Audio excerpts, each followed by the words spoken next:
ફરી એકવાર વડોદરાની સયાજી હોસ્પિટલ વિવાદમાં સોશિયલ મીડિયામાં ડ્રાઈવર દર્દીને ટાંકા લેતો વિડીયો વાયરલ।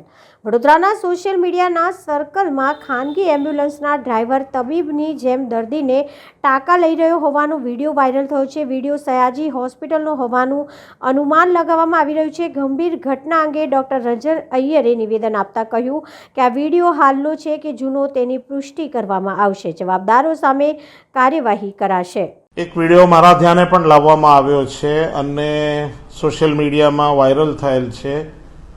વિડીયોના સમય અંગે મતાંતર છે।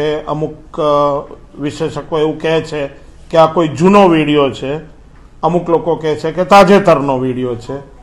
વિડીયોમાં જે કંઈ બી દેખાય છે એમાં એક અનઅધિકૃત વ્યક્તિ ગ્લાઉઝ પહેરીને નીડલ હોલ્ડર હાથમાં રાખીને કોઈ એક ઘાયલ દર્દીના ટાંકા લઈ રહેલો જણાય છે અને આ જગ્યા કહેવા પ્રમાણે અમારા તાત્કાલિક સારવારનો જ કોઈ વિભાગ છે। બનાવ અંગે સંપૂર્ણ તપાસના આદેશો આપી દીધા છે। એ અનઅધિકૃત વ્યક્તિ હતો તો તેને ગ્લાઉઝ અને સાધનો કોણે પર્યાપ્ત માત્રામાં આપ્યા, એને ટાંકા લેતી વખતે નિહાળનાર લોકો કોણ હતા, તે દિવસે ડ્યુટી પર કોણ હતા, સમગ્ર બનાવની તપાસ થશે અને કસૂરવારને સજા થશે। ટાંકા લેવાઈ ગયા છે, જે રીતે ટાંકા લેવામાં આવી રહ્યા હતા એ દર્દી તરફથી અમને કોઈ ફરિયાદ મળી નથી। આ અનઅધિકૃત વ્યક્તિ દ્વારા એસએસજી હોસ્પિટલમાં સારવાર અપાઈ કે નાના પ્રોસિજરલ ટાંકા લેવામાં આવ્યા એ એક એક્સેપ્ટેબલ વસ્તુ નથી સંસ્થાના સુપ્રિન્ટેન્ડન્ટ તરીકે, એટલે જવાબદારો પર પગલાં લઈશું। આ એક શૈક્ષણિક સંસ્થા છે।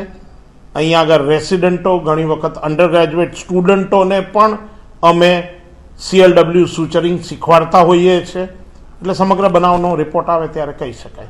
વ્યક્તિ કોણ છે, પ્રાથમિક તપાસમાં માહિતી સામે આવી છે? ના, અમે વિડીયોનું વિશ્લેષણ કરવા કીધું છે। તાજેતરનો વિડીયો હોય તો છેલ્લા 5 દિવસની અંદર કોણ ડ્યુટી પર હતા એ બધાનો જવાબ અમે માગ્યો છે। તપાસ કરીશું, તમારા આક્ષેપ અંગે તપાસ કરીશું। જે કંઈ બી બનાવ છે એ બનાવ અંગે અમે ખુશ નથી અને એની અમે તપાસ કરીશું।